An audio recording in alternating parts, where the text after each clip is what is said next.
problems together by combining historical, climate, food, and economic data so you can make informed decisions as we shift into a new era.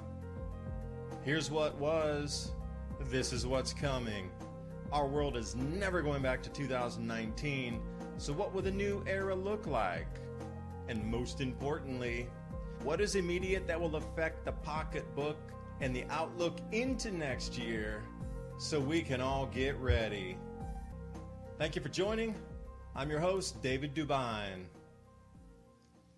Right along here with Ransom Godwin tonight on our beautiful blue planet, this home we call Earth. Take another breath, celebrate another day of life when so many have passed. This last weekend was a recollection of what has been sacrificed for our country to keep us to this point of being able to be quote unquote free. And here we sit at the cusp of our own officials calling for the shutdown of American farms.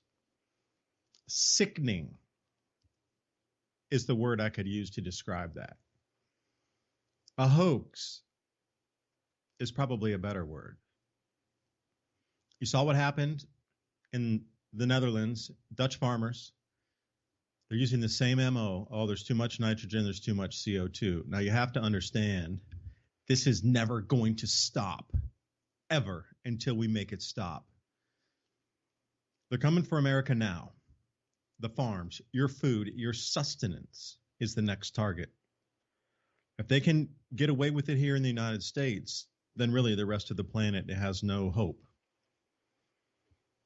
Think about you being controlled and told where you can buy your food. Limited foods, only GMO foods, only bioprinted foods, only genetically modified bioprinted foods from certain distributors that are in the behemoth of the agro-complex. Do you think for one moment that the GMO corn that puts ethanol into the gasoline supply is going to be affected by this? Do you really think that 15% reduction in nitrogen is targeted toward the ethanol crop? I don't think so. It is targeted toward the things that you put in your belly. And as we move through tonight's dialogue, what are the implications of a debt downgrade for the United States? I mean, what are they going to have? All these investment funds across the U.S. going to change their bylaws? So, because the U.S. is just about to be downgraded. And the rules are only investment grade debt can be held by pension funds, etc. So watch them. They're going to start to change the bylaws. I had a really good conversation with Francis Hunt today. We spent about an hour and a half on an interview, the economic sniper. And he was telling me, what happens when they call force majeure on your mortgage, even though you might think you have a fixed rate mortgage. Word is on the street, just whispers that they're going to do a force majeure and then force you into an adjustable rate, new super highly priced mortgage, even though you have under contract with your bank a fixed rate mortgage. Things like this are being discussed now. So how do you protect yourself moving forward? I mean, it's an all around onslaught. Every vector at this moment has suddenly been turned on. So my question is, as we start the night tonight, what's happening in the heavens? What's happening with the magnetic field of our planet, the magnetic field of the sun? What is going on that suddenly everything vector-wise for the attack is put into motion? Well, you saw there Neptune. Oh, no, I'm sorry, it was Uranus. They just got some new photos and imagery back from radio telescopes that showed cyclonic activity in both north and the south pole of Uranus. Now, the only thing that can trigger that and start that is electromagnetic activity. You start to see that and go, what is really happening up there? And Jupiter now, if you hadn't seen the latest from NASA, they're confirming that the stripes on Jupiter have suddenly, in an instant, changed. Photograph one day, a different set of stripes the next day. Electromagnetic. And then suddenly we see this talk of controlling the food supply the very same week that the information was released about the new cyclonic northern and southern hemisphere storms on Uranus, and then the flip of the stripes in Jupiter. So Ransom's here with me tonight. Ransom Godwin. We're going to try to figure it out.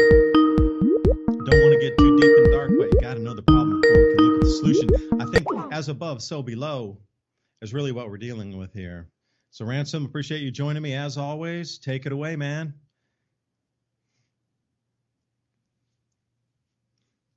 Oh, I have to add him. Damn, why am I always like that? Add the participant. Ransom, I hope you were listening so you can jump right in. I was in a rush to get on this tonight. There you go. Welcome to the podcast tonight. Revolution Radio, we're streaming out live anywhere you can find podcast hosted across that. Ransom, welcome. Hello, hello. All right. I think I'm connected there. I hope so bad. I hope we're all connected together in this crazy world.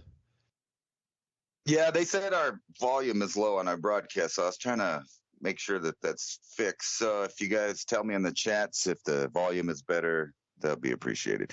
Anyway, yeah, what a crazy stuff. I was looking, basically through the Bilderberg meetings, what their agenda is and all of that. You know, you sent me a copy. I've been really on that because I always pay attention to Bilderberg ever since I went to it and saw that, at a time when they were still saying that it didn't exist on the radio right when I was at it, and they were saying, oh, there's a few nuts out there with signs, and I'm at it and there's like thousands of people.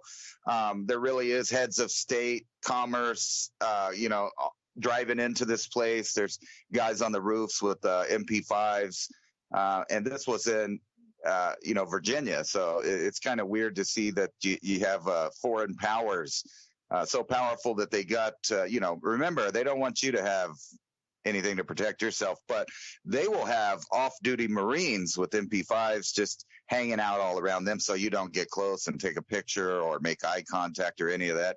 But besides that, so I'm looking through, their agenda, and what does it say? It's basically, you could go it one by one down this list, and for the last 2 years, we've been telling you exactly, this is what they're tripping on. This is what they're worried about. So let's start at number one. AI, obviously. Banking system, we've been telling you. They're ready to, totally transform that and rebuild it and reset it. And then look at the countries, China, India, Russia. Doesn't that sound like Brinks that they're talking about there? Banking systems, fiscal challenges, transitional threats. And then, of course, they have Ukraine, U.S. leadership. And what does this tell me? That they're thinking about this major shakeup, World War III. They're thinking about, who's going to be the major players, who's not going to be. And then if you skip to the second part that's here in Washington, D.C., you really see where it's going. So first you see this is the war. This is the war that you're seeing the reset right here. AI, banking system, China, energy transition, Europe, fiscal challenge, India, industrial policy and trade, NATO, Russia, transitional threats, Ukraine, U.S. leadership. That's the war. That's the major war.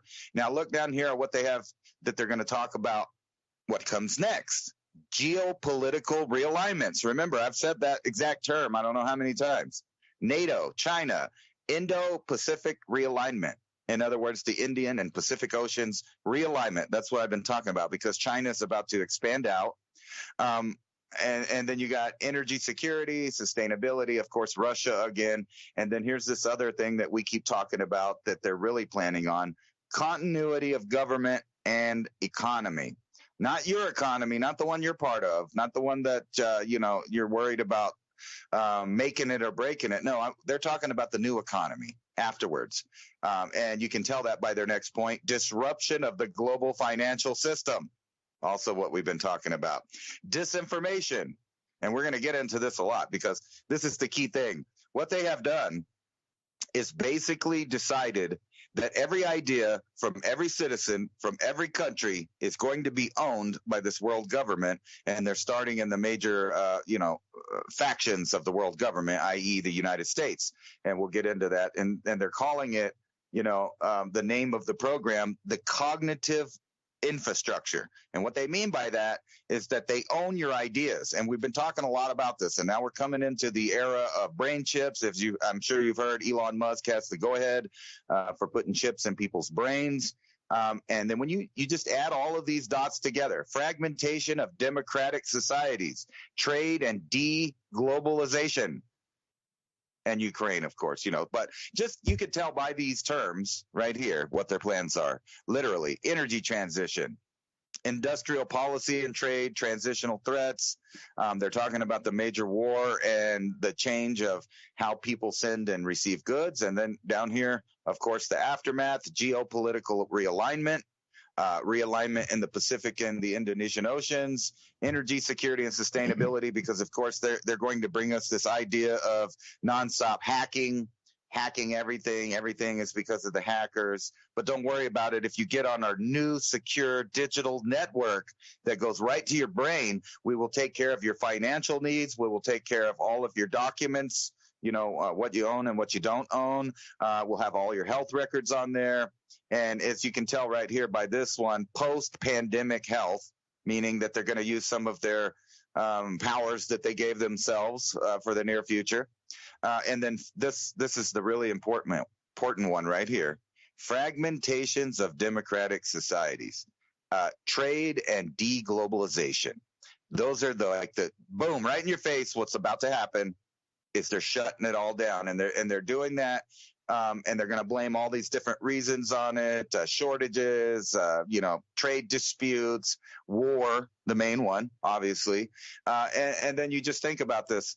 The U.S. government now says, right here, if I can find it, I want to show everybody, basically that they own any idea that you have. So if the U.S. government and the Chinese government are doing these things, then you can, rest assured that the rest of the world's going to follow suit. U.S. government says it owns everyone's thoughts, calling it cognitive infrastructure. Now, what does this mean, really? I mean, it means that any idea that you come up to bypass their new system is going to be considered owned or criminal. So this gets into all kinds of ideas here, and people are really only thinking about it as far as the social media aspect of who gets to censor, who doesn't get to censor, what you're allowed to see, what you're not allowed to see, what you're allowed to report on, what you're not allowed to report on. And I don't know if you saw that article I sent you that was talking about how the poor meteorologists and climate experts are always getting threatened and harassed, and it's all due to people that don't believe their story, i.e. conspiracy theorists. So you could tell that we're going down this super 1984 pathway, and it seems to be like when, an impassable object meets an unstoppable object, and we're going to have to come to a head on ideas on the entire planet, not just you and your local area, the country that you live in, but the entire world is now going to be in the crucible of who gets to decide, literally all the way down to the basic thought inside your head. And these are topics that the world elite and the world government, the governmental agencies or the authoritative government sources, as they've been telling you, because they have a lot of new terminology for you to get used to for this reset.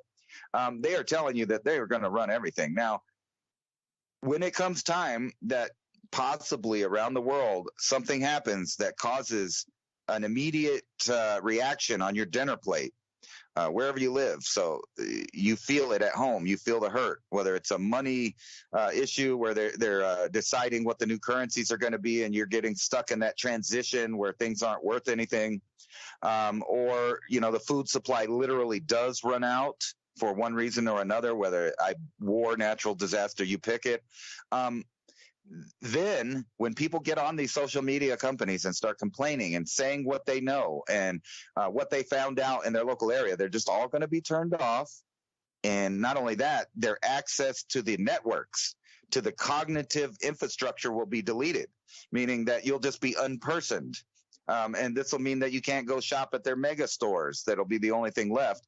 And we can get into that too, how all of the major manufacturing outlet stores or box stores like Walmart, Target, etc., they're about to close shop. And they're going to do it in a weird way. They're not going to be closed. They're just going to have a centralized location where all the products are locked up, where you only get to see the one product and you get to pick what that is, and you'll tell them, and then you will go to the front, and then they will give you your products at the front. You're not going to get to pick them or decide you like this package better than that package. You're going to tell a robot what you want, and then they'll inventory that and charge you at the front, and you will have very little interaction, which means the whole store will basically be humanless. There's not going to be anybody to talk to for customer service. The only people that you're going to get to meet are the robot that takes your order, the robot that checks you out, and the security guard that makes sure that you're not trying to do anything more than just, pass through the line. And I remember a while back, I think it was a couple of years ago, that you were talking about, they were already starting these programs to get people used to rice. What was it? It was like a machine that gave you a rice ration. And then a couple of years later, they're talking about a worldwide rice shortage. So they have plans for all of this stuff. They've been implementing the beta program so that you get used to it. And it's that incremental system where they do it really draconian and drastic, and then people complain and they pull back the line a little bit, but not all the way. So they get to keep some of their emergency powers, and you also get used to a new way of things. And that's where we're at right now. We're just on the precipice of this new horrible dystopia. And while they're getting ready to create that and make it happen, everybody's arguing about nonsensical things that don't matter, that don't feed them. And, they have the list of trigger conversations for those people out there that want to, protest each other, argue with each other. And they have a whole system designed to keep your attention span totally kept in a, 1 minute to 3 minute time slot. From TikTok, YouTube, Facebook, all of them are doing it the same. The media, where they give you about a 5 to 10-second reel of attention span, which is the same, like I said, as a goldfish.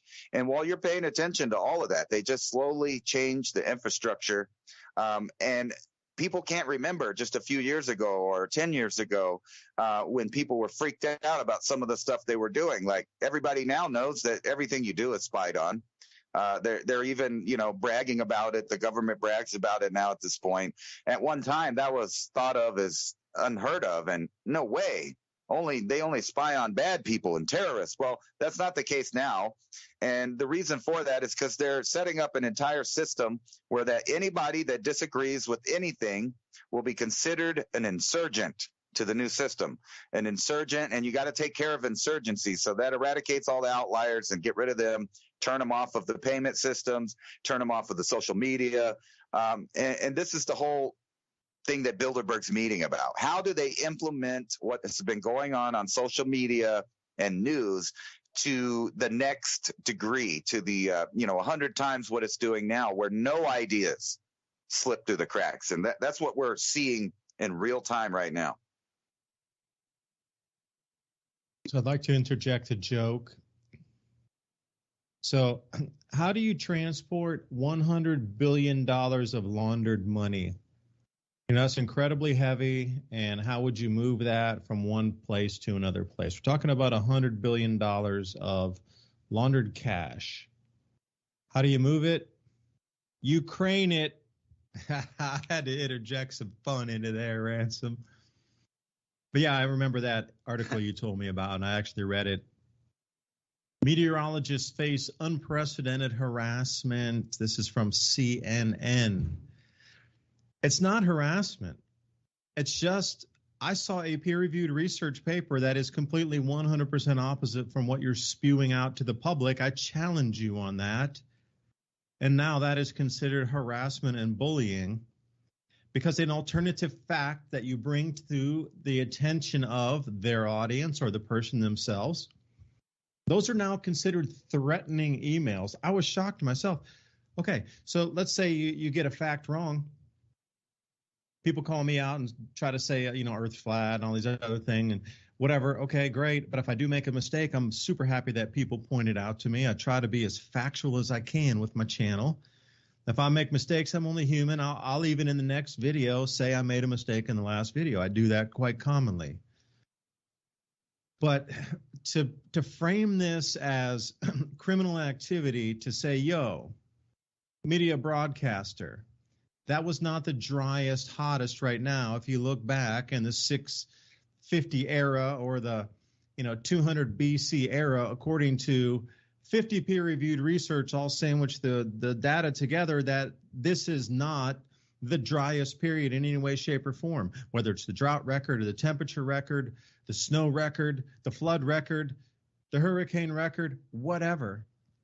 And you send them peer-reviewed research and actually say, yo, you made a mistake. That is now considered threatening and harassing emails, which they can call the police on you. For simply sending a peer-reviewed research that says, I oppose what you just said there as false. This is where it is. Now they're protecting the complete fiction of what is media through some sort of legality and litigation, which is right along. It doesn't even surprise me where, these books that were prior written, doesn't matter which book it was. I think we've been through these cycles before, and that's how these books have been written. Perhaps they were kept and hidden, and then, 200 or 300 years later, like manuscripts are refound. They're like, oh, magnetic fields are changing again. Okay, the same exact type of control is going to need to be pushed across the planet. I am absolutely saying, okay, we're going to talk about cognitive infrastructure for just a moment. The changing magnetic field on the sun is absolutely 100% unequivocally responsible for a lot of anger and violence and different types of emotions that we're seeing on the planet run through. I don't care what population you are, what continent you are, what religion you are. The world is becoming skittish and unhinged in an angry, violent way. Come to find out, there's been several peer-reviewed research papers, especially most of them were done in the 1960s and 70s, which is interesting. And then the publication of this information ceased. It's very difficult to find one in the 2010 or 2020 era. What they did was they took rats, lab rats, and lab mice, both rats and mice, and they had magnetic field chambers that they put them in. And they could adjust the field strength, just like you can with any lab experiment now. How do you think they do an enormous amount of experiments to see how plasma might react or whatnot? They're playing with the magnetic field in a chamber. Okay, well, it's not pressurized, but they put mice in there to see how they behave. They built them little homes, and then all they did was they changed the magnetic field. Well, with that magnetic field change, there was stark, unbelievable changes in behavior. When the lower the magnetic field goes, the more agitated and violent the society of mice became. When they turned it down to a 0 point, they cannibalized each other, and the very last one itself started to eat itself alive at a 0 point. So I'm thinking, whoa, just hold on a second here. And then the rats observed and the exact same behavior. The lower the magnetic field goes, it goes down into full agitation and full anger and full violence, like unmitigated, like some of these zombie movies that you've seen where it's just, it doesn't stop. It continues.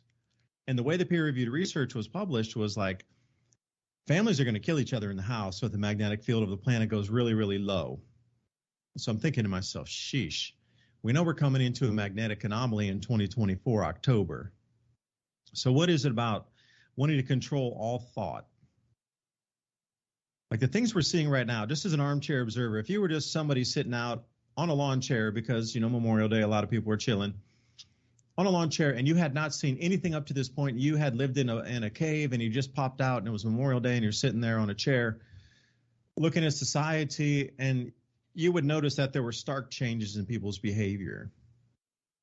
Well, it seems that all what we're seeing, the stories, the narratives, the push, the pull, this group against that group, this country against that country, this religion against that religion, whatever it is, it's all seemingly made to appear on the surface that there's more violence going on.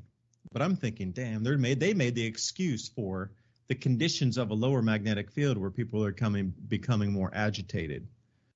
So as we move from now through 2024, a couple things to keep in mind. The society, if it follows the experiments in the 1960s and 70s, will become a more violent, nonstop violent place with agitation where people just snap off on a hairpin, literally. Is this already built into what we see moving forward? Because a lot of these things seem to take place after 2025. Like this next 2 years seem to be like a gray zone where what's going to be implemented in terms of thought, conditioning, CBDCs, controlled 15-minute cities, grids, whatever it is. It doesn't seem to be happening within these 2 years. It seems to be poised to roll out after 2025, 26, 27. Well, for me, that's the survivors who are left after this magnetic field anomaly and then the planetary bombardment with space debris coming in April of 2025, after the Earth's out in front of the sun and all the gas giants behind it. Like the implementation of this, it seems like they're prepositioning, I should say, thought assets out there to explain away the violence that you're seeing in front of you. It just doesn't make sense unless there's another factor at play. Like if you go back about 2 years, Neptune's atmosphere reversed. And also Uranus had visible X-rays. Like if you look at an X flare off the sun, you can actually see that X formation coming off of the sun. Well, the same thing happened with Uranus. There was X-rays visible that jumped off the planet's surface to the rings and then out. So these are electromagnetic anomalies throughout the entire solar system, reaching way out to the outer planets. So what's happening here in the local, right in the inner solar system, things seem to be lockstepping with all the celestial activity. There seems to be a lockstep here on the terrestrial activity from governments. Now, if you look at what's happening, the petrodollar replacement. Now, what is the next logical move? Just gameplay this out with me for a moment. You understand there's a lower magnetic field coming in through the next year and a half, and it's just going to continue at its rate. It might step down in like some bigger steps, but generally from now until then, we're going to get a constant curve rate off of that will be forecastable on how human behavior will be bent. In the agitation, in the violence, in the non-caring, and just the skittish behavior and psychosis behavior becomes prevalent in lower magnetic fields. Okay, I get it. Perhaps when we talk about Neanderthals and Denisovans, perhaps they came to a low magnetic field and they ripped each other apart, and the only ones that were left were the strongest and the biggest ones. We go through these cycles here, and then suddenly there's just one species left. Is that it, where it comes into this full-on all rage, like literally rage that comes out of whatever species are on the planet? You got to think about, we're just humans. What happens if the animals do that too? And it's a nonstop, packs of dogs and wolves and ripping apart anything and themselves.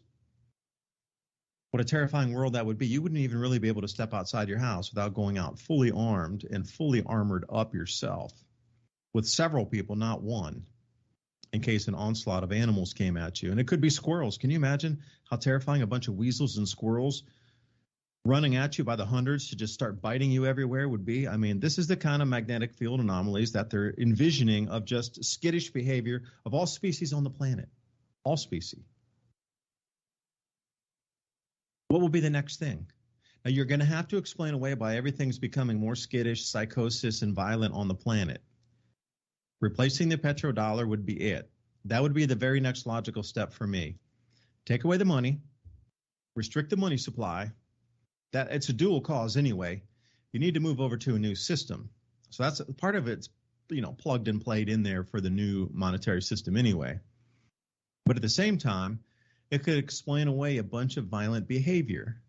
People are just angry because their money's gone. People are angry because they lost their pension funds. People are angry because their Social Security checks aren't coming. People are angry because the Medicare. People are angry the hospital closed. People are angry their pensions couldn't get the debt grade. The investment grade debt is not available any longer.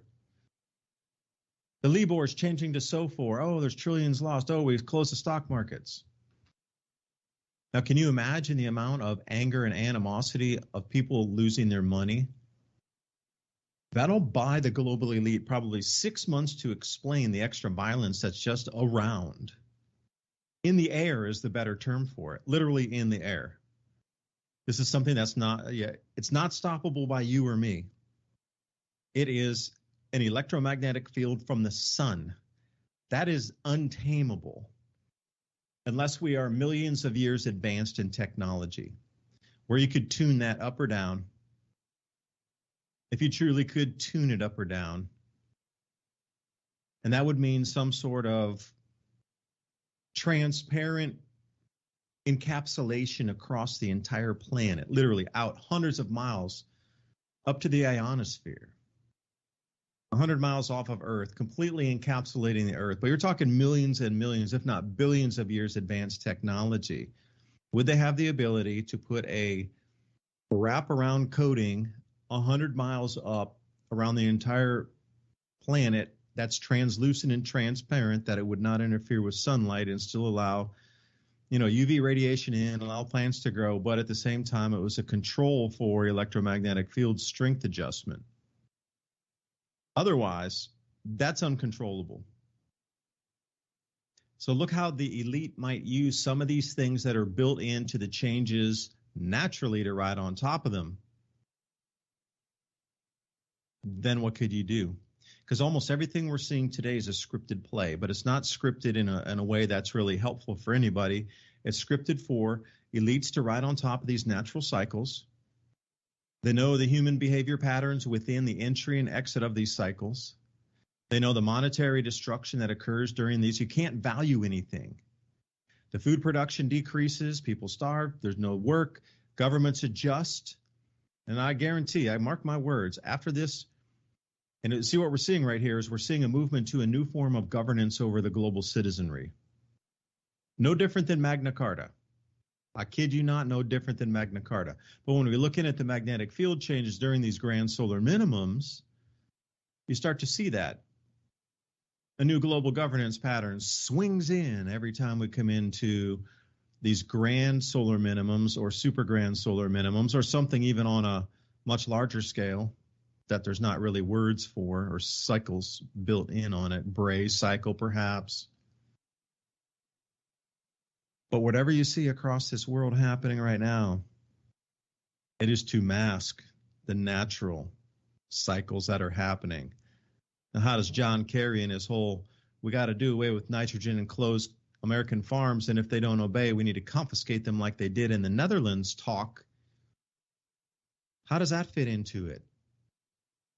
Global food shortages were inbound anyway. It happens every single time. There has not been one time there's not been global food shortages associated with a low magnetic field decline and change on the sun. Not one. You cannot find one going back 6,000 years in Earth's history here. Society bends, shapes, morphs, and twists every single time. There's not one in the last 6,000 years that was not affected by this same change we are experiencing right now. So I don't know why it would be any different this time. Except the global elite are still trying to ride on top of that, make sure they come out the backside with the economy intact and control of the finance and the money system still intact under their control.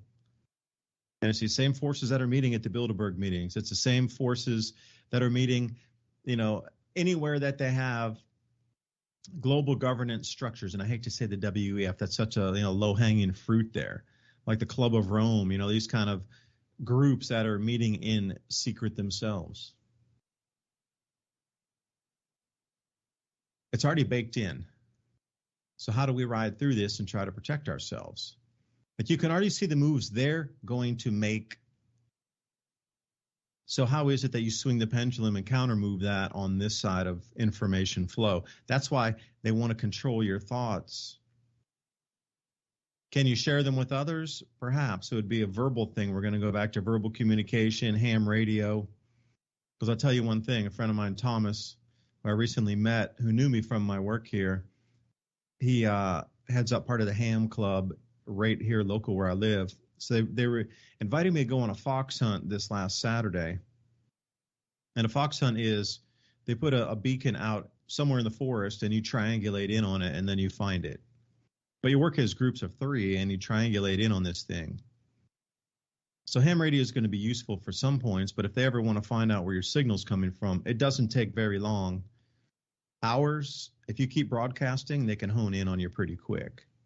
If you head off a few messages and then you stop broadcasting, but there's no repeating cycle of when you broadcast and you keep your transmission to a couple minutes and then you move to a different place, they'll have a very difficult time following you. So learning what they were trying to teach me about the action that goes on in trying to triangulate something versus a static continuous broadcasting transmitter, something way different than trying to track it down when you transmit every couple hours, not on a schedule either. So, I mean, thoughts are going to be things that they don't want conveyed, because if you can explain the truth of what's happening in this madness, that is what's so scary for them, because that might actually spread. And once people understand the whole inner workings and mechanism, which I claim nothing to understand at all. I'm saying at least I understand a sliver of it and how it's being used through time immemorial history, back even through this cycle right now. So, Ransom, I'll leave it there. I know I ramble a bit.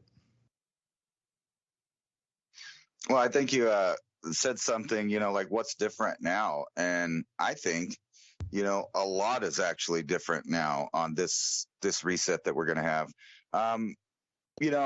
When you compare like the technology of pre-Diluvian civilizations to now, it's quite a little bit different because we don't know what kind of tech they were using.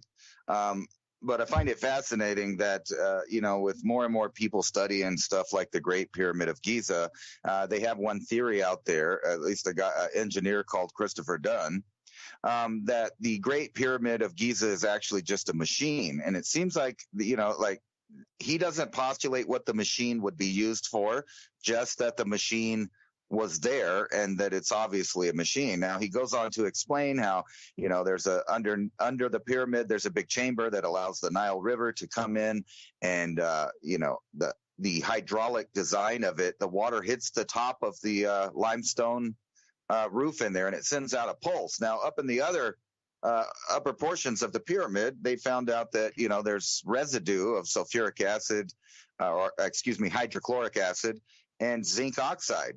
And when you mix those two together, you get hydrogen. And when the hydrogen starts bouncing around at high speeds because of this hydraulic resonance that's going on underneath the pyramid, it starts producing X-rays.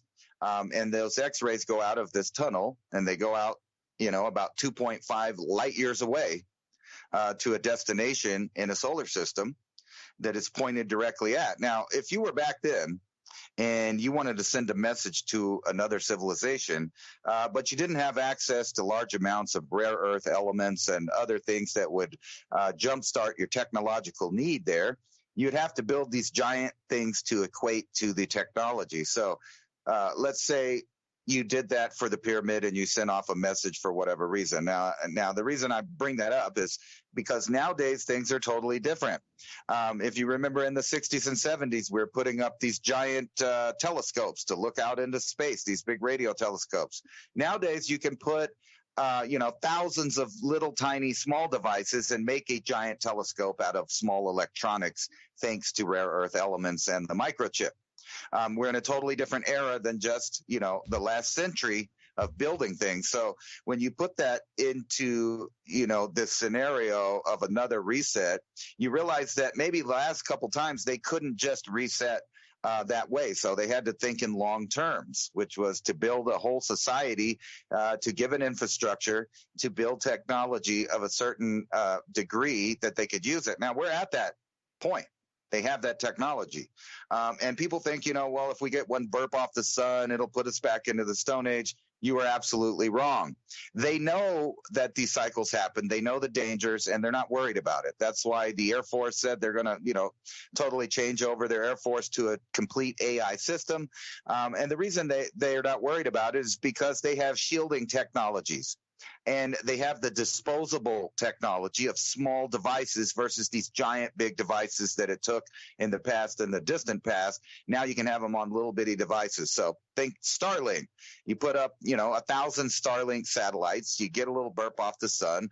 Over half of them fall off on the daytime side of the Earth, and they just plummet to Earth. But on the night side, some of them survive. Guess what? Next month they put up more of them. They're disposable. So the idea that we'd be completely reset, like in any other reset, is kind of naive, because we do have technologies. We have DUMBs. They have redundant systems to just pop back up after any of these disasters, short of, like a giant bull light or something smacking the Earth that they have no control over. But as far as the sun, putting out any kind of normal, electromagnetic interference on us, we know how to reset right away. So they're not worried about that. And I think that's the difference now.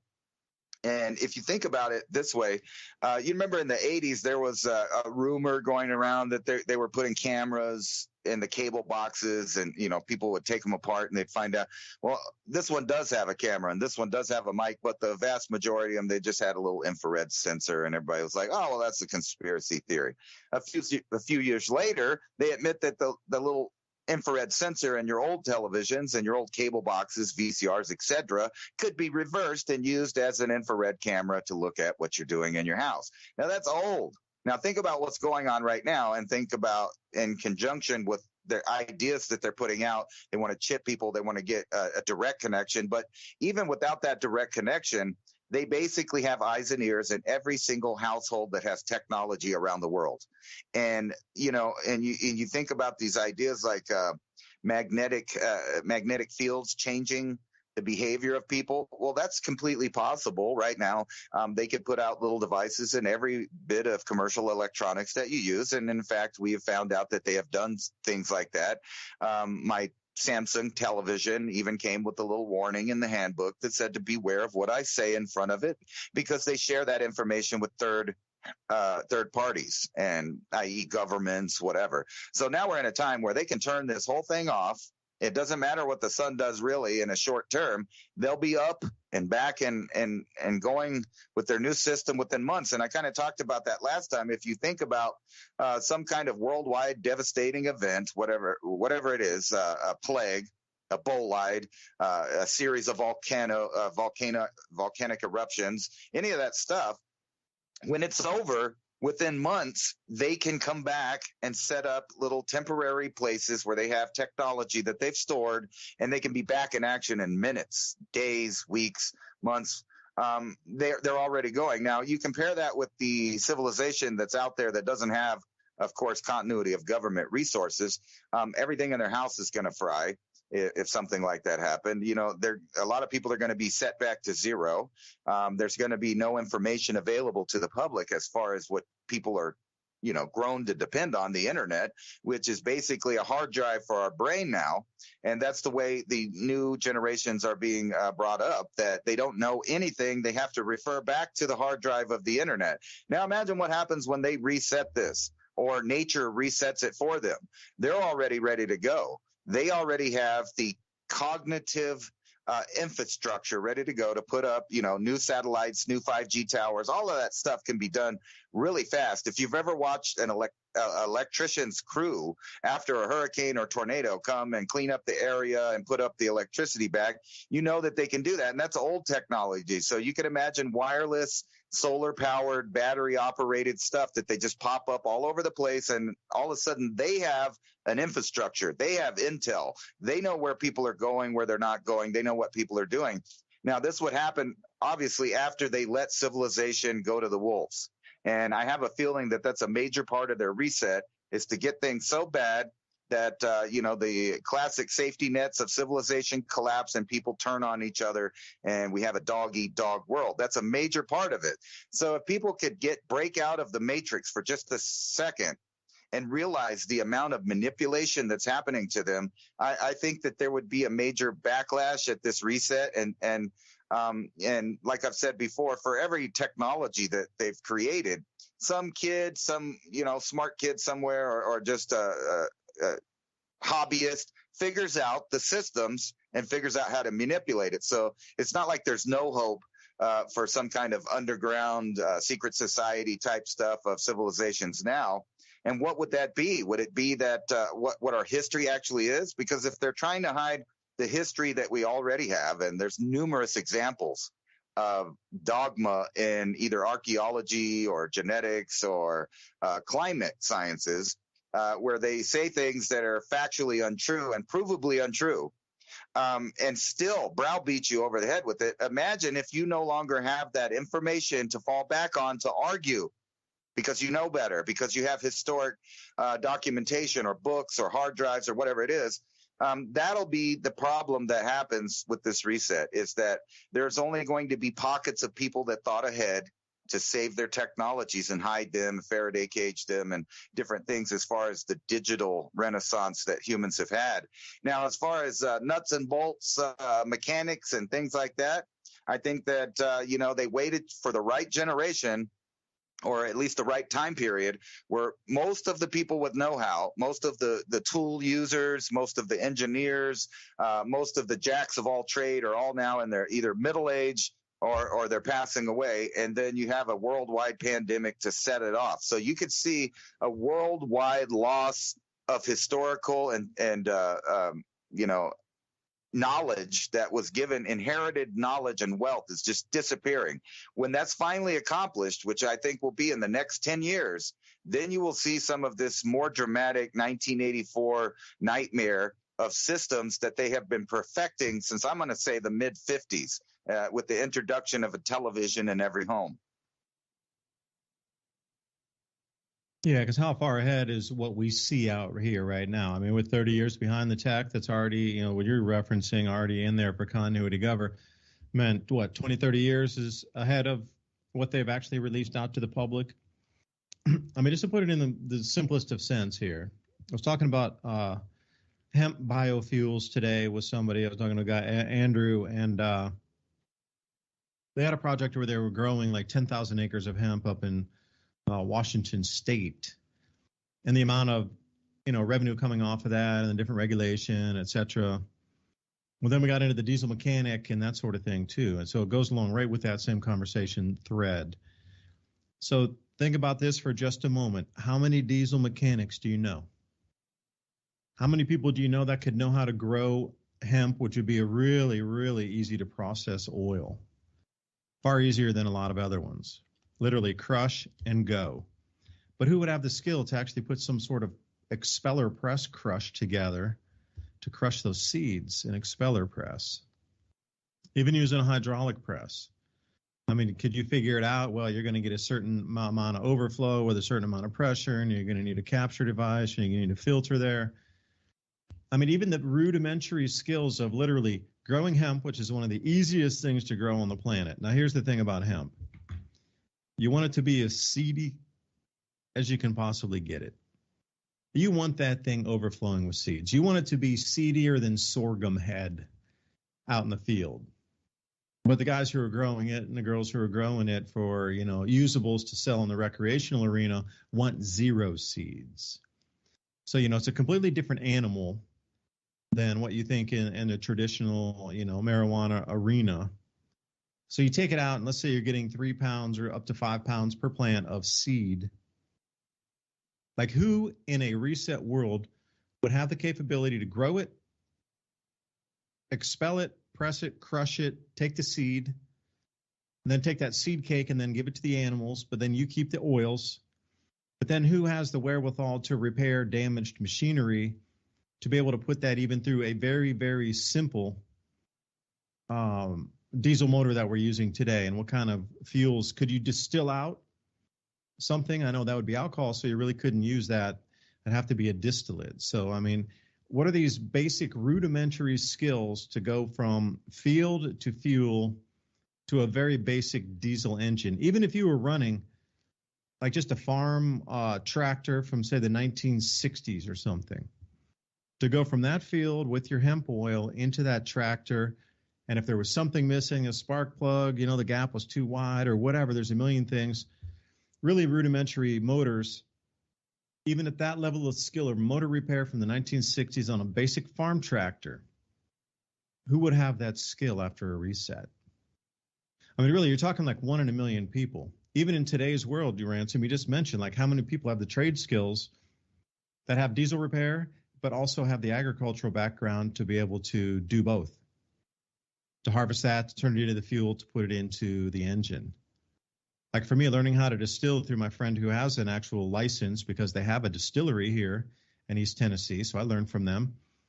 To go from that process of taking the grain or the fruit, taking it in, mashing it up, getting it right, waiting, 10, 12, however many days you want to get for the alcohol content, turbo yeast or Lavalon yeast, whatever it is, distill it out, take out that methanol, which is then, boom, you got your medicines.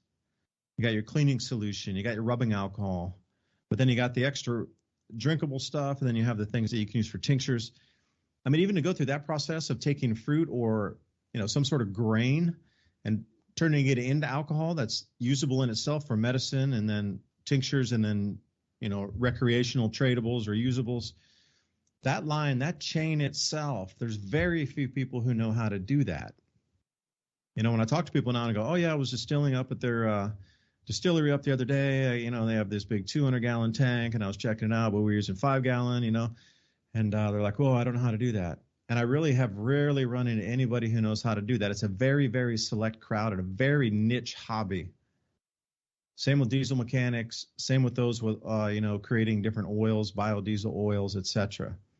So you kind of hit it on the head. Even if we go back to the most rudimentary of machinery and the most basic of fuels, how many people would be able to navigate that in a post-reset world?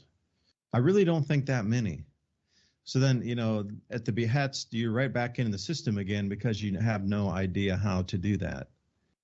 And then thinking about electrical generation, if we do go on a power grid down here for some time, I mean, really, how much do you have for extra electrical supply off solar panels? And, some days are going to be cloudy. You're not going to be able to use your generator very long because your fuels will disappear really quick. So then what's that whole rotation of storing power, using essential devices, and then, having some sort of semi-normal life because, washing clothes and drying them at that point will be out of the question. Using your oven will be out of the question. You'll have to go back to using wood and figuring something out on a hot plate. It just draws too much electric. You just literally won't be able to barely use your refrigerator at all. You'll be back down to the old college dorm fridge at best. And you might be able to run that for just a couple hours a day to get it cool, but that won't last very long. The cool always goes out of those smaller fridges really fast. So even something like to walk through a modern day grid down for weeks or a month or whatever, how your lifestyle would need to change just to even cope with that, even if you were ready for it to cope with it. Rechargeable lights, yeah, that's great at night, but I mean, even the basics, hot water, your water heater is going to draw too much power if you have a limited system. So you're going to have to integrate it. Electronics, communication devices, yeah, you can recharge those, but the rest of your life, you're going to have to put some sweat equity into it. And who has thought about, which I did already, by the way, this is why I'm bringing it up, who has thought about buying a washboard or two in case one breaks? Do you have any soaps to go along with that washboard? I live near the Amish. I see how they live. They're using the washboard. So I'm thinking, I don't have one of those, but they do have hand-cranked tubs that they wash things in. It's like a hand-cranked one that I've seen. It's going to be better than, using something that has more dirt in it where you're actually going to need the washboard.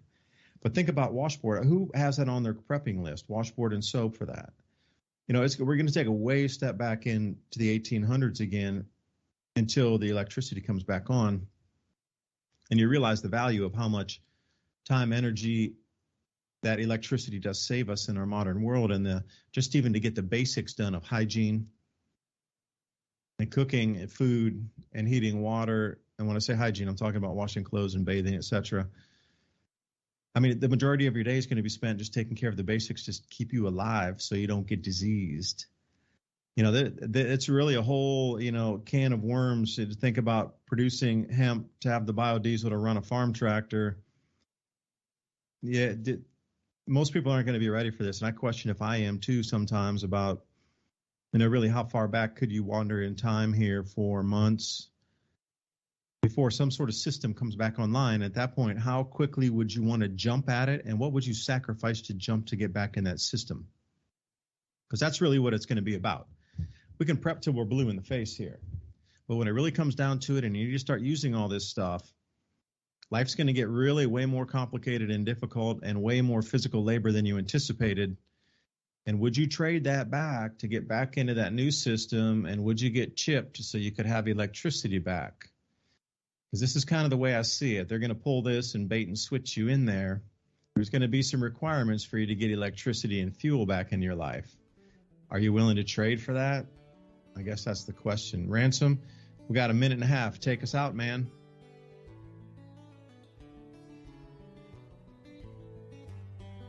Oh, we're going on the break right now. I guess we don't have a minute and a half. We'll be right back. After the break, Ransom Godwin and myself here, David DuByne, Mini Ice Age Conversations.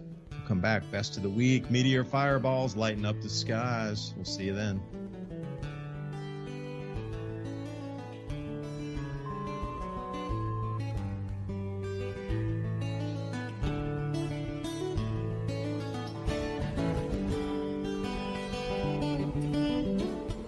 I've never realized a time that was more necessary to make sure you have a backup of food than there is right now. We see all of the food markets going expensive, every item. And some of these items that they offer in these kits are approximately $1.50 to $2 a meal or serving, which is quite a bit cheaper than anything that you're buying now. I'm really interested in the protein pack, because this is where, even if you're gardening and you're not going to have these proteins, but you can stack them back. And this thing has chicken, beef, eggs. So it has a lot of protein that maybe you could mix with the stuff that you're growing. I'm really thinking that this summer is going to be starting all of the hard times as far as it is for people with food. So I think this, beyond any other time that you've thought about buying storable foods, is probably the occasion to give yourself some insurance so that when hard times come and the trucks stop coming, you have a backup plan. At least you have nutrition to get you by. And some other people are not going to be doing that. They're going to be having difficulties and maybe even finding themselves in aggressive situations with hundreds of other people trying to get supplies that are no longer there. And these kits have everything. Fruit, you got the meat. It's all stuff that you're going to need to survive. The insurance that people need right now, I just don't think there's ever been a comparable time other than maybe when, we had soup kitchens in the 20s and right again in the 40s when things were becoming thin again. And we're in that time now. And when you start looking at world events, you can see that the food supply is going to be tied up with multiple different events around the globe. And you don't have to worry about those things if you have this taken care of. You can get 6 weeks, you can get months, depending on the size of your family. This is definitely insurance for survival, because other people are going to be fighting over the scraps that are left at the store, and you don't have to do that. Yeah, you mentioned something there, the seeds as well, to be able to grow some of your own food in addition to having stored foods. But when it goes down, it is going to go down, and things that you think about it right this second. Everybody's talking about buying gold and silver as a way to hedge against inflation or be able to have something to be able to pay your property taxes in the future. With the devaluation of the currency, well, it will be the exact same thing. Now, do you have enough money to buy an ounce of silver? Perhaps you do. It's the same thing with food preps. The 1 week kit compared to something like a full 6 weeks kit or a 12-week kit. Even if you get just one small minimal thing to add to your stack. I talk to people who prep all the time. It's always about tools, storable foods, water filtration, and a way for you able to store water and filter it at the same time. Because if you can get that closed loop enough, there's always going to be somebody that will help you garden with those seeds. Heirloom seeds is where you want to go. Heirloom open pollinator seeds. Because at the end of the day, when you collect those seeds at the end of your season for growing, you want to be able to store those and then have them so you can replant next year. I think that supply chains are going to start constricting even further. I mean, look at the way that the world laid out. These really incredibly complex supply chains are now starting to fracture in the middle of everywhere. Political strife. We didn't even talk about the ozone depletion event that's going to wipe out food production further in the Southern Hemisphere. The tipping point. Humanity's here. We're seeing it everywhere. So how do you protect your friends and family? Because you got to think, everybody has survived. We would not be here having this conversation if people had not survived the last 8,000 or 10,000 years of events that were far greater than what we're going to experience. It just takes a little prepping, a little bit readiness, and I do believe that we'll be able to get through this. When we're talking about these seeds, and the storable foods to go with it, you're going to have to probably invest in both of these ideas. When you go through the list of the seeds that they give you, these heirloom seeds, they're the best type of food that you could possibly get or grow yourself.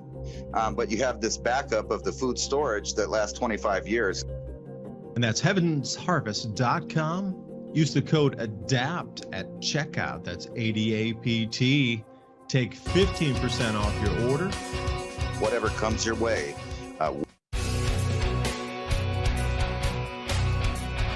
All right. Thanks for listening while we take that short break here at Revolution Radio, freedomslips.com. And yeah, we're going to get back to your host.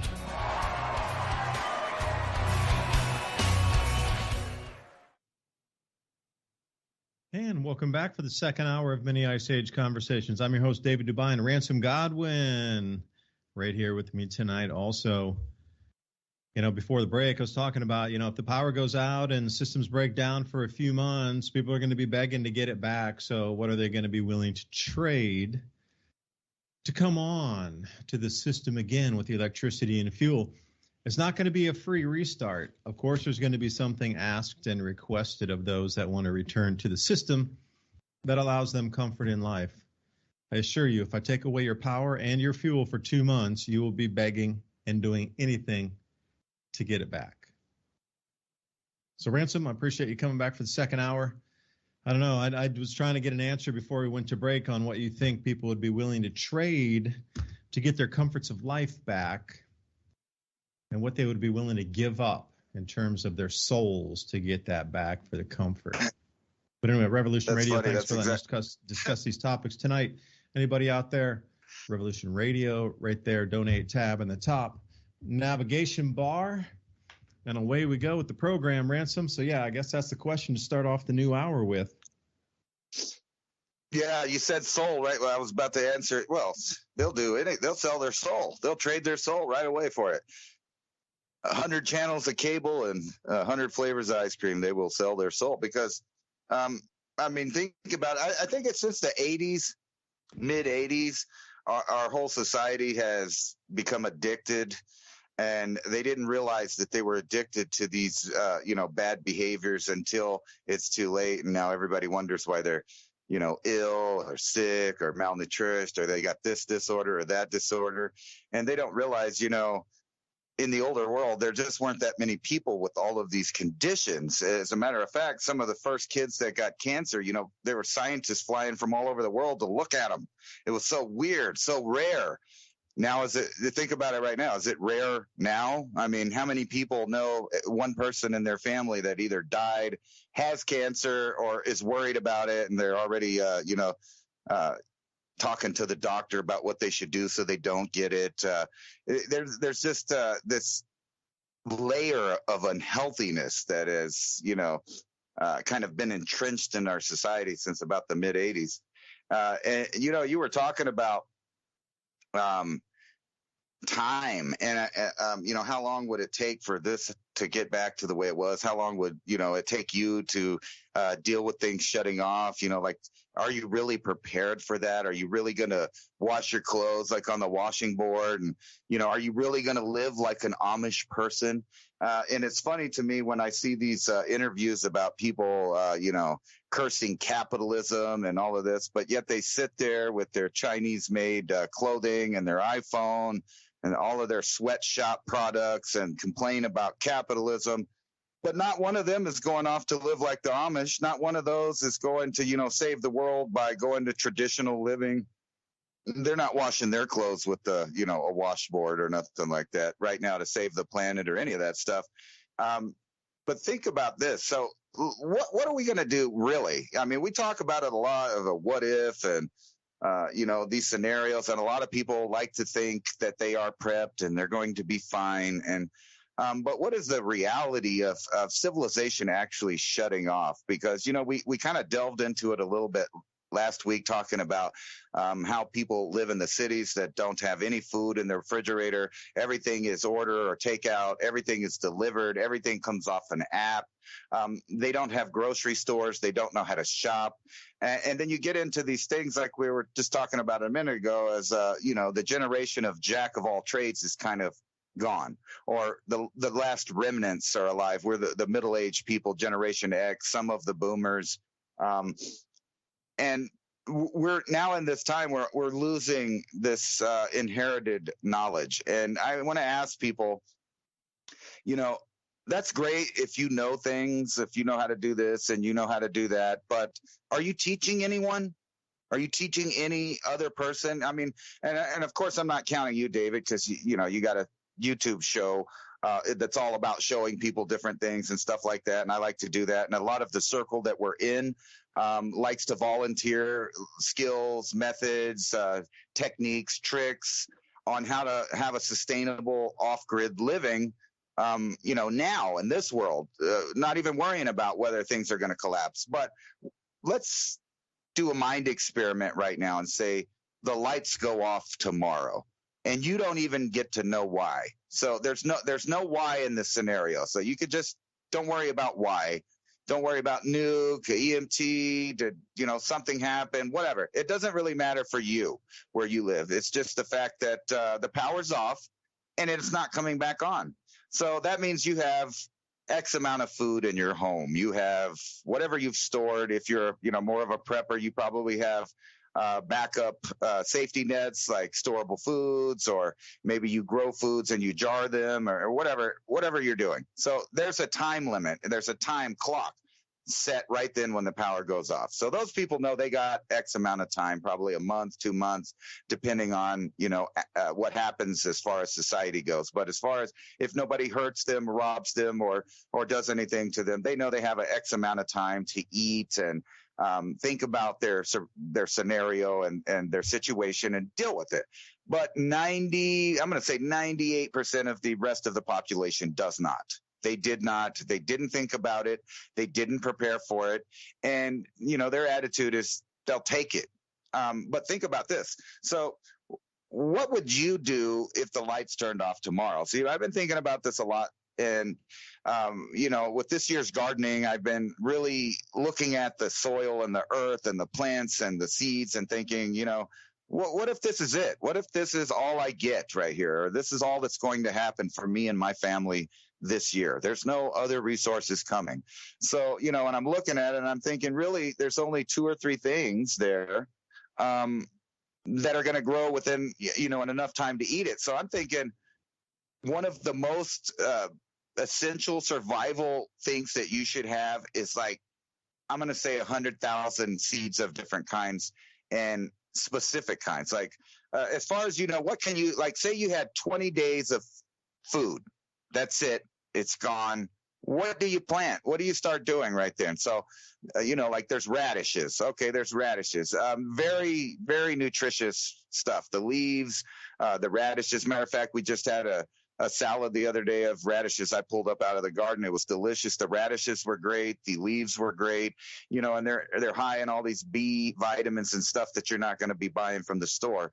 But besides radishes, what else is there? Like, how do you plan out a 30-day scenario? Say you only have food at your house that's going to last you 30 days max, not counting any kind of interference from other people, but just 30 days for you to figure it out how to feed your family. What do you do?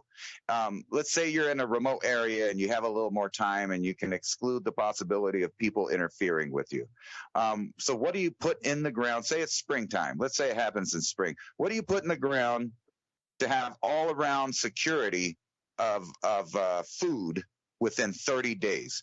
Now, I named one radishes. That's a great one. That's one that will fulfill your at least taste buds and a portion of your vitamin intake. But then what else is there? There's squash, but squash doesn't pop up in 20 days. So you already had to have that growing.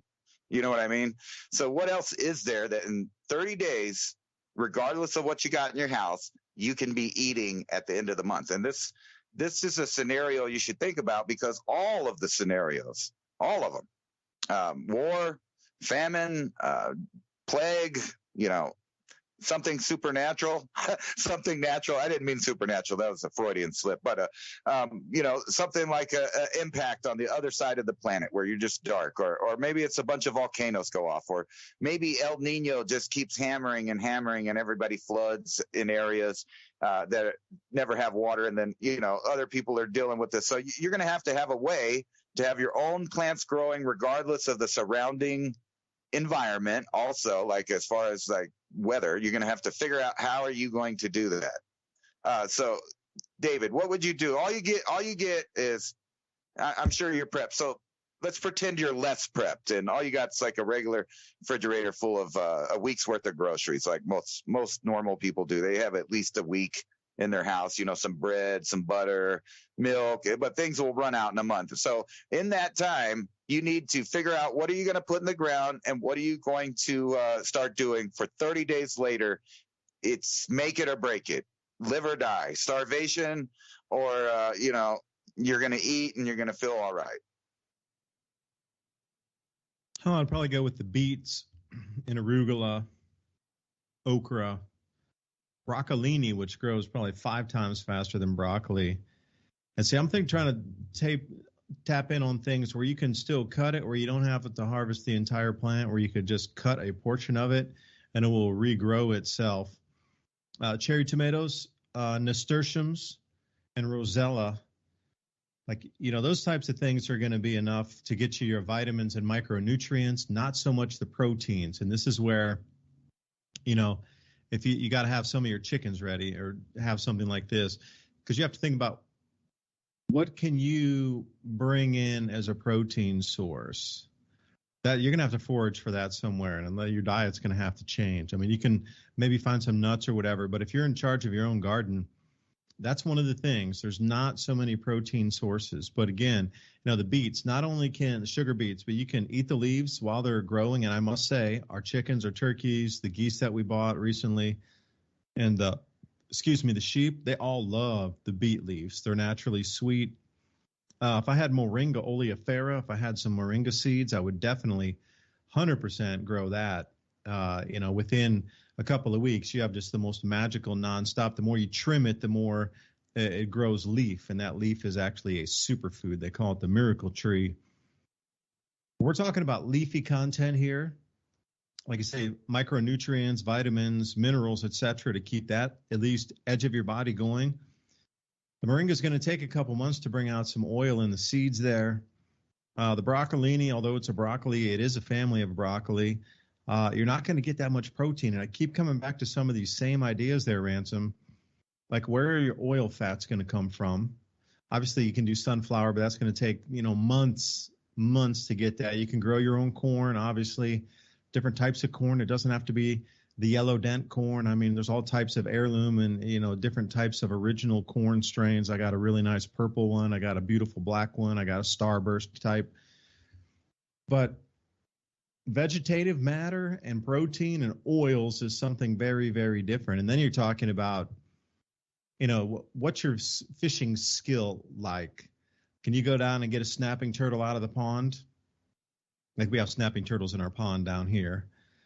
We always throw out a steel line with a hook on it. One of my neighbors does every night, and he continually catches turtles. I don't know, it's like a nonstop turtle farm over there or whatever. There's always snapping turtles that they're catching.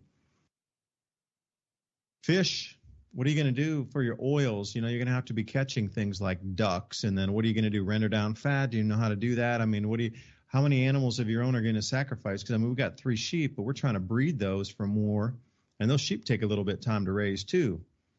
Like, if you got nothing and you're not prepared and you have no extra oil, I get those 1 gallon coconut oil things, put them in a cool, dry place, or I put them in the freezer if I cut them down into smaller jars. But the oils and the proteins, man, this is going to be the real thing that a lot of people are going to have a problem with. And if it's not toward the end of summer, you're not going to be able to really find like the hickory nuts and the walnuts and these sort of things that you'd be looking for. It's going to take a minute for the nuts to come in at the end of the year. And the fruits too, a lot of that fruit doesn't ripen up. Like our blackberries and raspberries, they won't be, even though they, still have the primocanes and, it's really starting to fruit out this year, it's still going to be another month or so plus before we can get any fruit out of that. So again, it brings us back down into, you can rapidly grow a bunch of vegetative matter that'll keep you healthy because you're going to get the vitamins that you need. But in terms of oils, fats, and proteins, that's a whole different thing to think about. And again, You can be prepared, but then what level are you? And you really, we've talked about this many a time, Ransom. Like, I'm going to tell everybody out there again. If somebody's coming to steal your farm animals and that's what you have for your life to keep you alive, you're going to have to make those decisions in your head before you even get in that situation on what you're going to do to defend that animal and your access to life. You know, this is the way it's going to go in some places. Not all. But I'm saying some of us, some of you, could be me, not sure. It's just the way that things roll out. But some of us are going to have to make that choice. And hopefully you've already come to grips with that and you've processed it through your mind, and you're not going to waste time trying to process it. That you're already very clear on what steps and what actions you're willing to take and live with to make sure that your life continues. Because I absolutely rest assured, if you have, like, we have these 3 sheep out here, we have a mother and the 2 ewes, they're actually coming up. They're about half the size, the bigger than them, you know, getting up there the size of the mother now. If we were to lose those, that would be our meat and protein source and the fat source. So you'd have to think about that comparatively, because we're going to breed those sheep out and we're not going to harvest those. Those are breeding sheep that are just for meat for somebody else that will trade us something. But then you start, what if somebody comes and wants to take all your chickens? Now, having chickens is something completely different than having a garden. I mean, how many people already have chickens?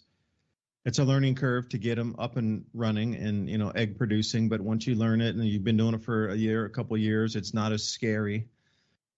But if somebody's going to come in and say, I'm taking all your chickens, all of them, all your egg laying birds and all your meat birds, you're going to have to make that choice again right then and right there. And there's going to be no second chance. And you won't have a chance to reverse the clock and go, well, I should have done it. Damn it, I'm going to try it. I should have done it, and I'll come back. I want to try and make a different decision. Nope.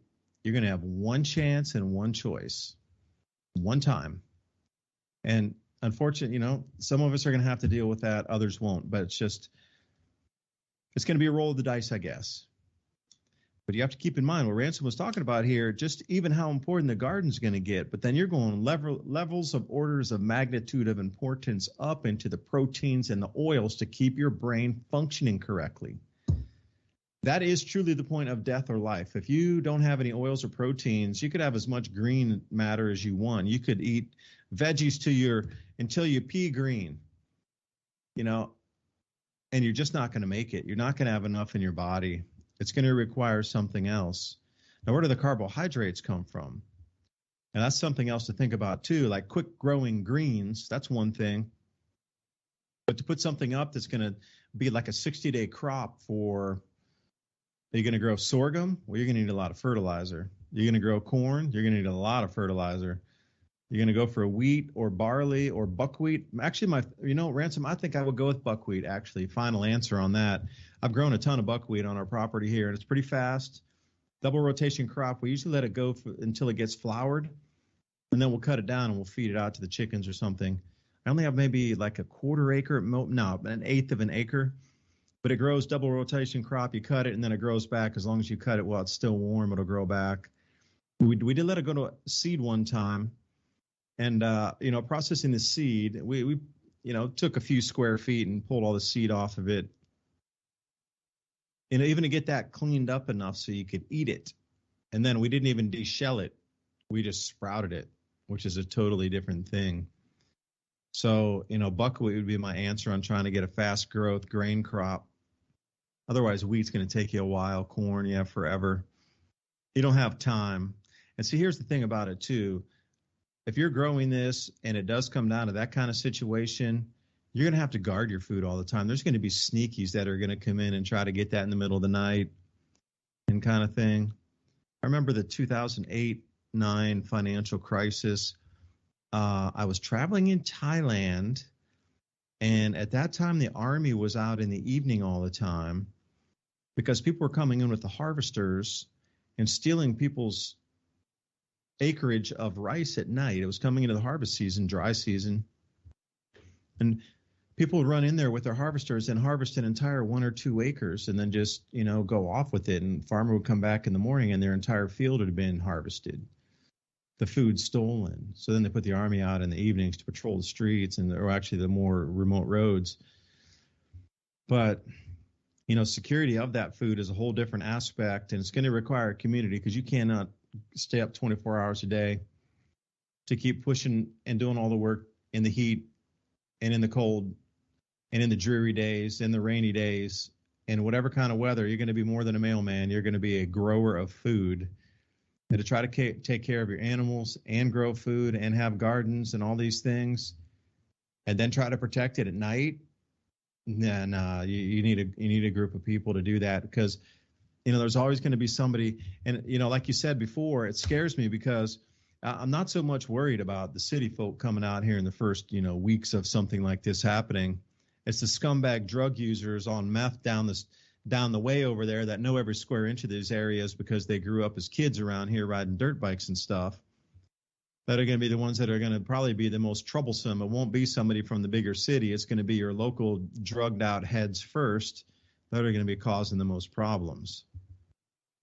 Then you got Billy Bob over here, and you shot my brother or whatever, and he came in to steal the food, bro, and he pulled something on us, so he got what he was at. And then, you got my brother. That's my brother. That's my kin.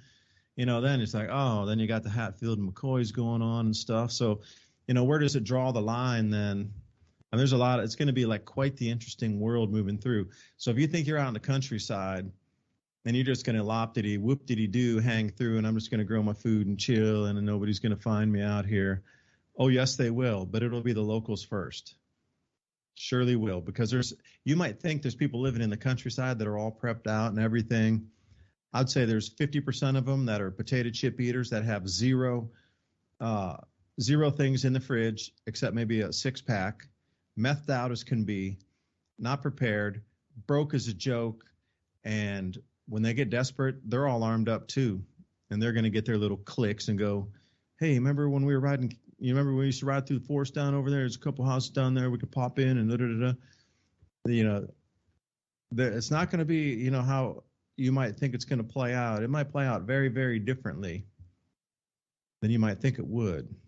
So I don't know, man. That's too much information to answer one little specific question. I should have just stopped when I said beets, arugula, radishes, okra, broccolini, cherry tomatoes, nasturtiums, rosella, and buckwheat. But I didn't. I'm one of those guys. Right. Well, the whole thing is that depending on where you live, you got to be able to call it quits and realize that it's not working. So if you don't own a large piece of land that's pretty remote, odds are this is what's going to happen. The power's going to go out. Everybody's going to wait. While they do that, they're going to go shopping while things, they can still get stuff. But then those stores are going to throw that food out within 16 hours. Then there's no food coming after that. And at the homes, well, they weren't prepared, so they didn't store water. And their plumbing doesn't work now.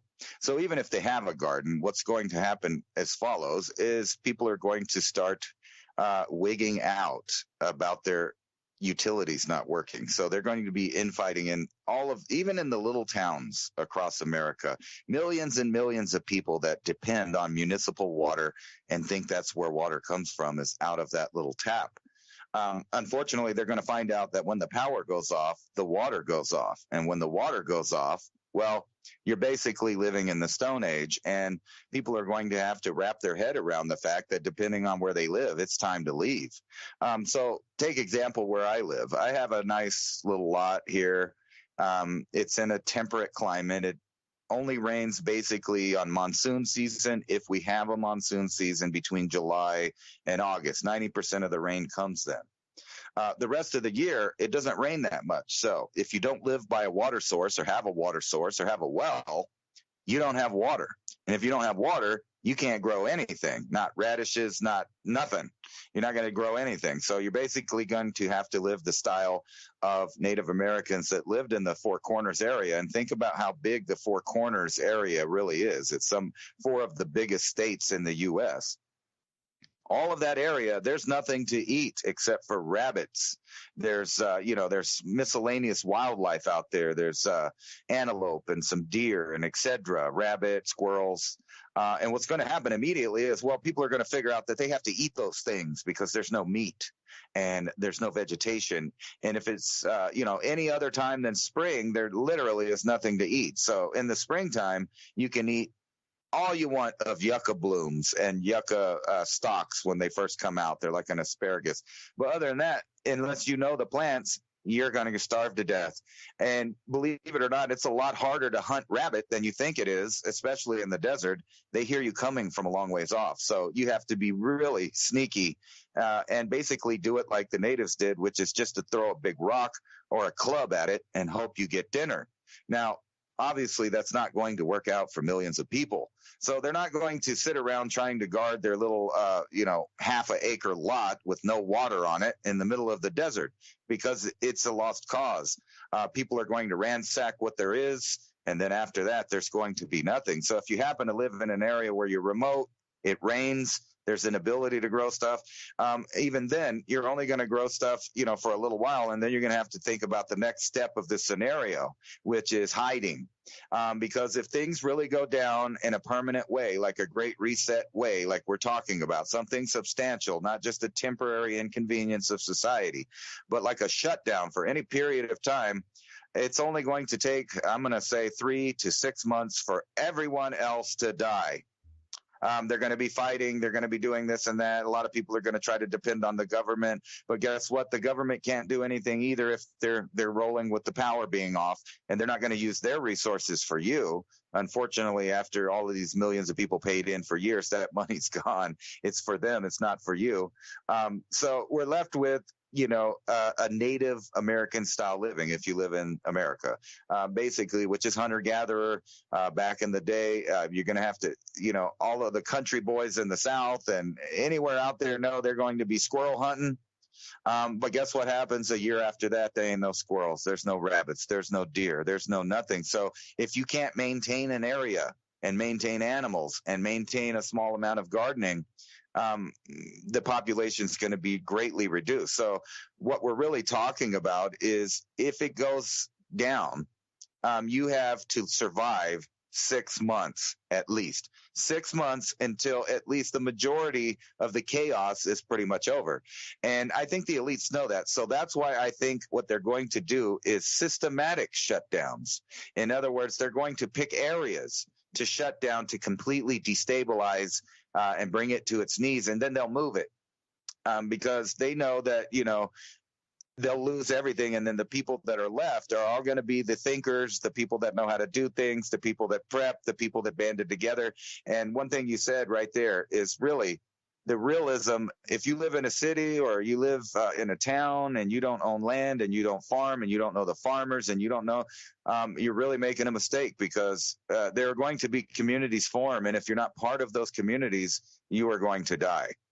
Because I don't think a single person, unless they're a survivalist expert competing with millions of other people out there, are going to last too long living off the land. Now, myself, I'm pretty confident, but even then I've gone out camping with almost nothing, and I've realized there's a harsh reality out there about finding things. And, I've had the intention of going out and thinking I was going to go out there and, take my water straw and go find me some rabbits to eat and find some edibles.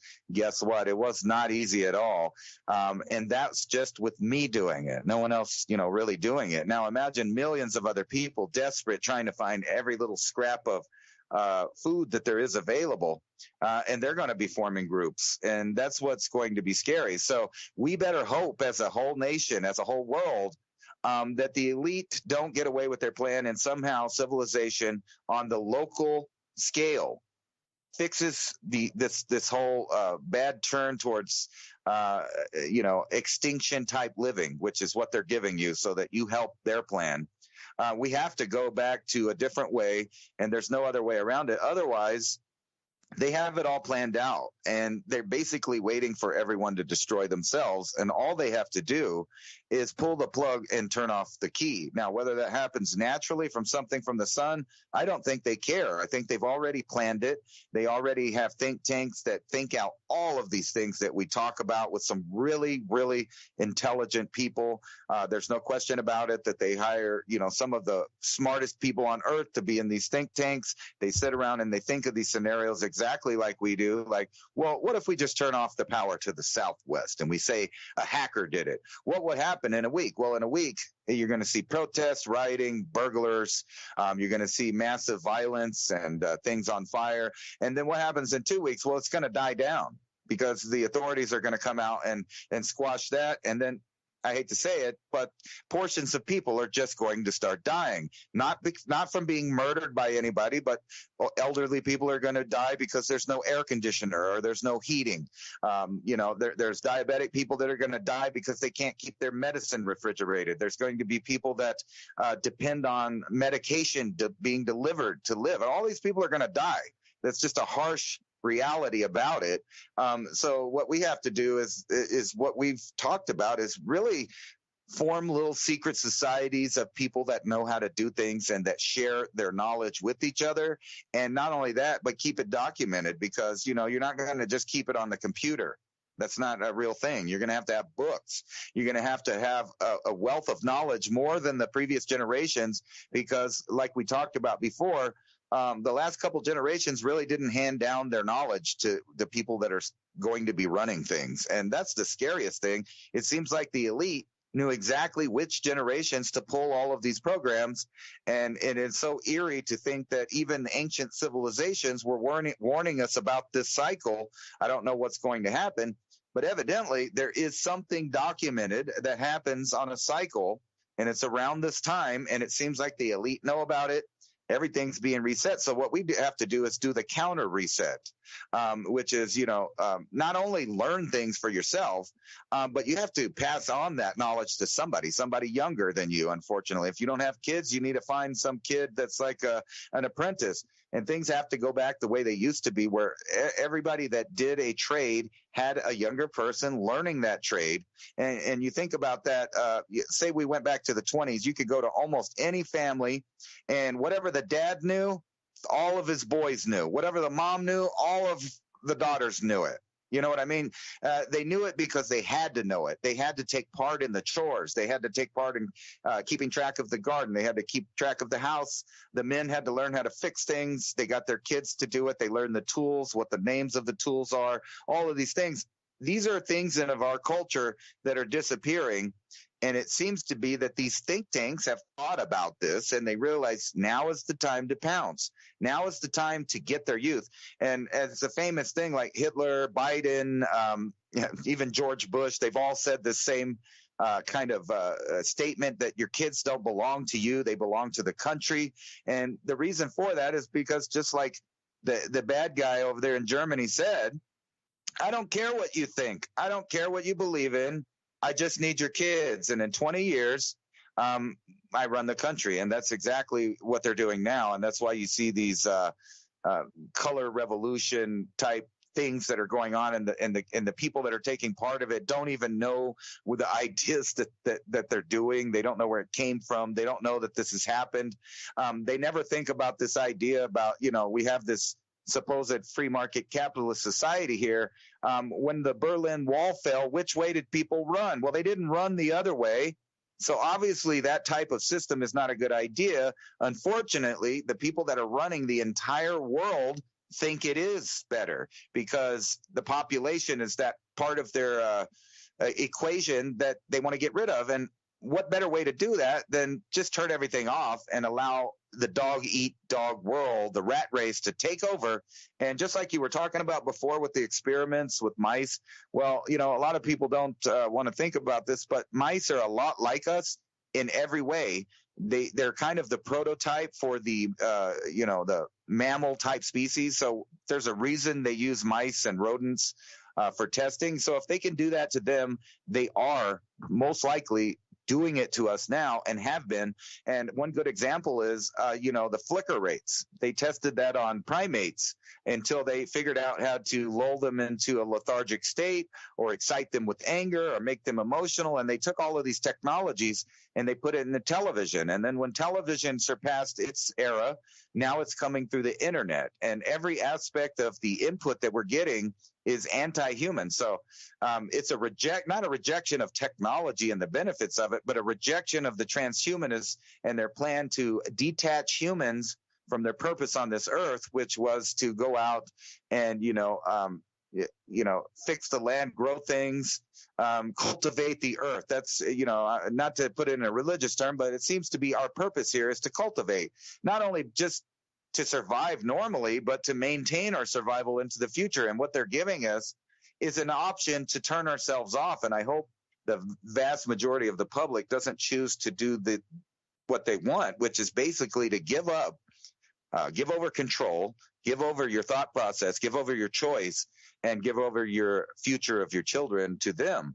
And these people say what they want to do is, reduce the population until they live on a paradise earth without you, with just 500 million servants to maintain their robotic lifestyle. And then, you got to imagine, even with a society like that, it will come to another singularity where they no longer need the lower class populace. And then what's going on then? Just robots living on Earth and their green world. Speaking of that, I watched this whole thing about the recycling of plastic, and it's just another long line of lies that they tell the public. So most of the plastic you think that you're saving the earth with, they're putting it in bags. It goes to a place. Then they ship it overseas to like Malaysia, and they make this giant trash heap, or they just go dump it in the ocean. So like 80% of what you think that you're doing by these mandates by the cities, municipalities, put all your stuff in the bucket. It's all just make believe. It's all make believe to keep you distracted and make human beings forget how to be a human being. And I think we're at that singularity right now. And if you need any proof, just pick any protest about any topic and look at both sides yelling at each other. And that's what we've devolved to. Wow. Ascending the ladder. Sheesh.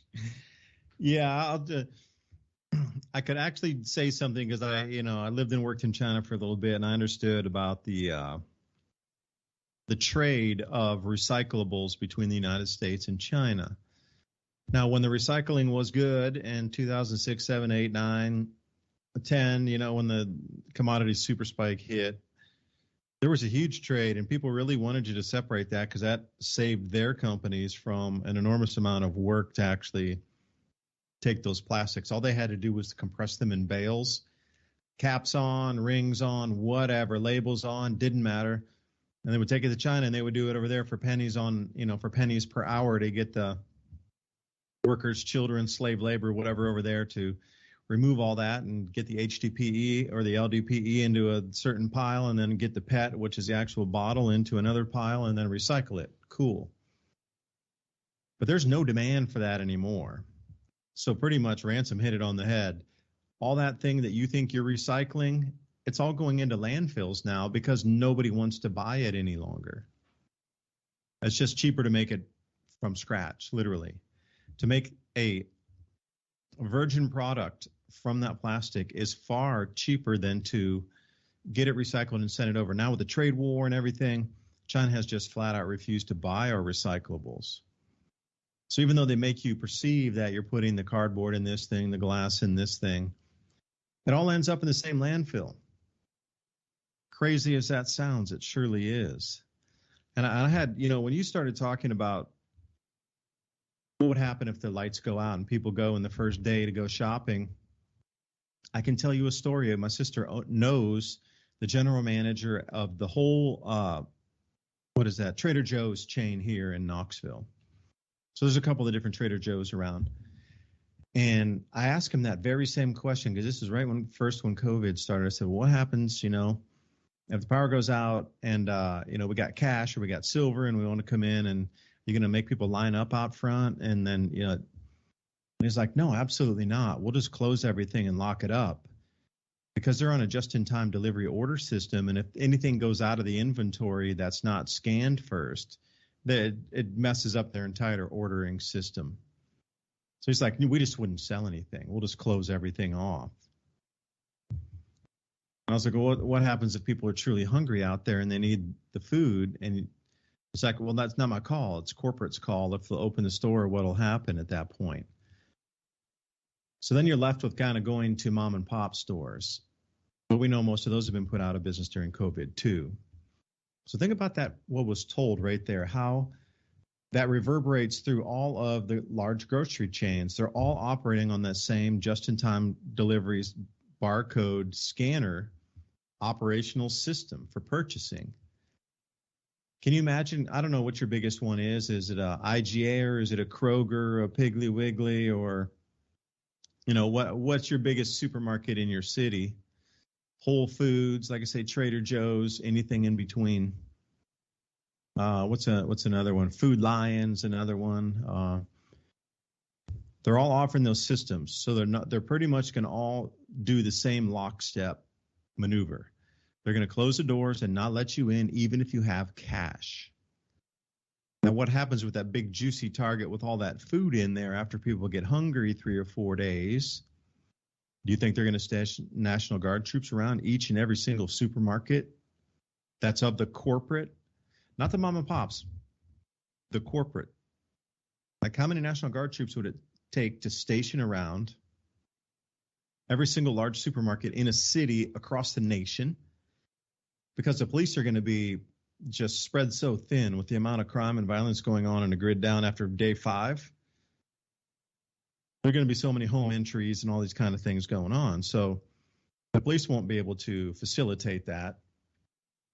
National Guard's probably going to be doing something else, I would imagine, than just standing around supermarkets telling you can't go in even if you have a handful of cash. They were here to protect this. Oh, we'll distribute the food ourselves. Walmart, for example, do you think they'll still remain open during that time? Of course not. Their ordering system is even more complex than most.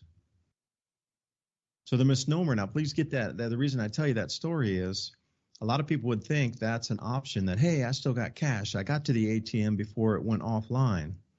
I got a handful of green, baby. I'm going to go in and buy up the whole store, and then I'll trade cans of tuna fish for a favor or something. I don't know. Mow my yard for a can of tuna fish. Oh, wait, I need the fuel. Can't. All right, bring your cows over, and I'll give you a can of tuna fish and let the cows eat my yard or whatever. I need let them poo in my yard. I need the fertilizer. That's a fair trade. But whatever it turns out to be, you're not going to get that access to the food like you think you might. So see, a lot of people don't pre-plan that into their whole scenario. ATMs go down. Okay, you're lucky you got some cash out. You are absolutely going to need to know where your local vendors are, because if it's any indication on what was talked about at Trader Joe's, everything that's a large entity is going to close completely because they're so worried about their ordering system going off and out of kilter, because there's 3 cases of hot sauce that are missing now. Oh, the travesty, the warehouse won't know how to process that. And the way that he was saying, it was it would take weeks and weeks and weeks to get everything back in, and they would have to hand count it, and the amount of extra hours of people to put on the floor to count that, and it would reverberate back to the in-city, first delivery point that it comes to before it gets shipped out to those 4 other stores in Knoxville.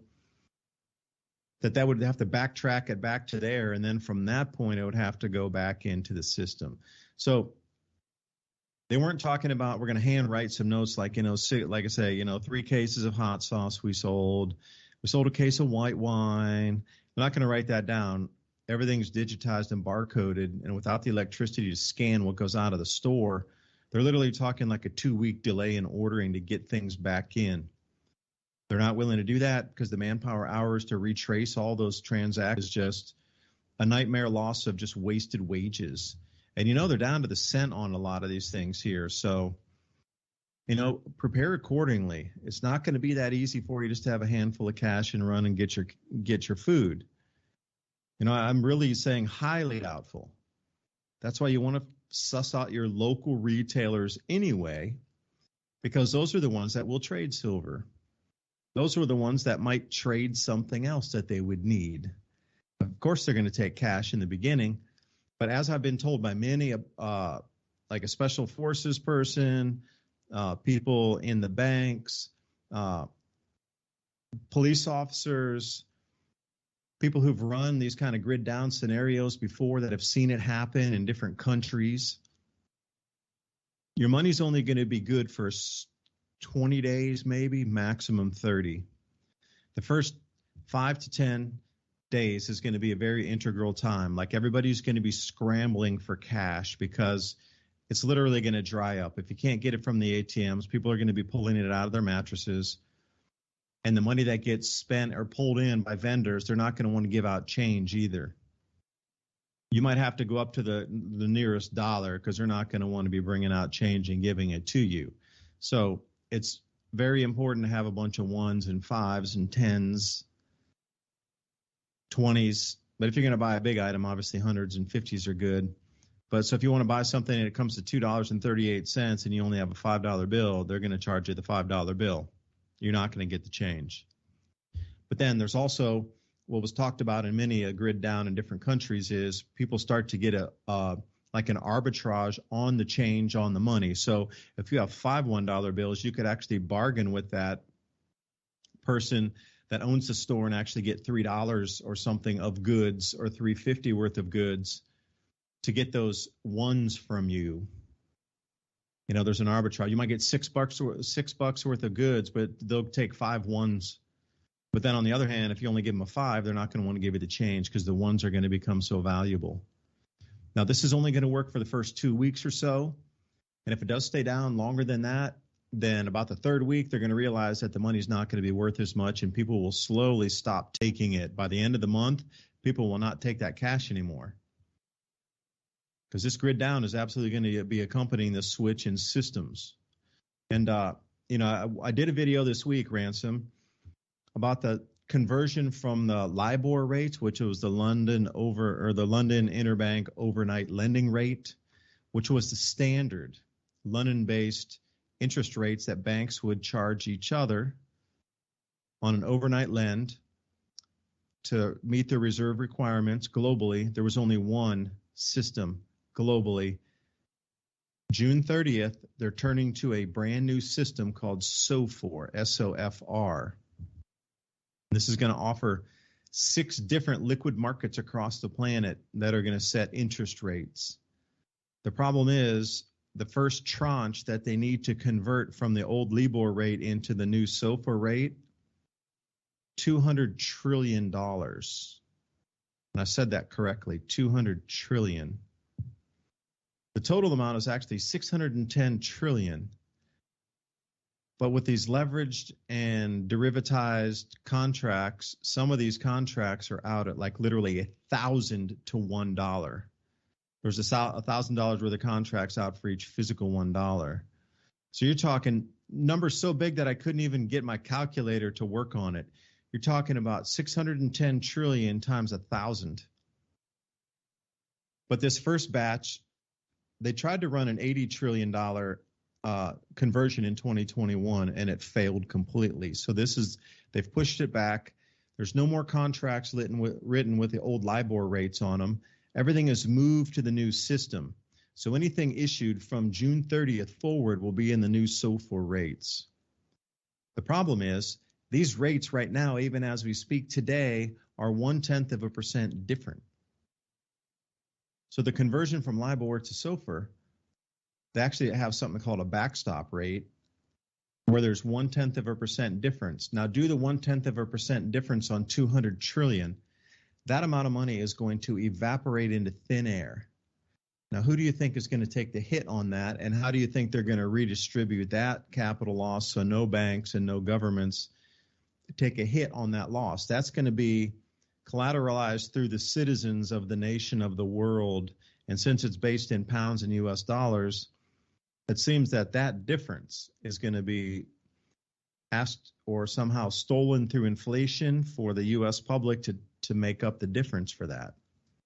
That's where we sit at the end of the month. So, I mean, It's going to be kind of a weird time, but I'm just trying to walk you through some of these scenarios of stores being open or not and how quickly your money will run out of its value, because approximately 30 days after, nobody will want the dollars anymore if they're going to a new system, because they really won't be convertible anywhere. So anyway, I'll leave it there, man.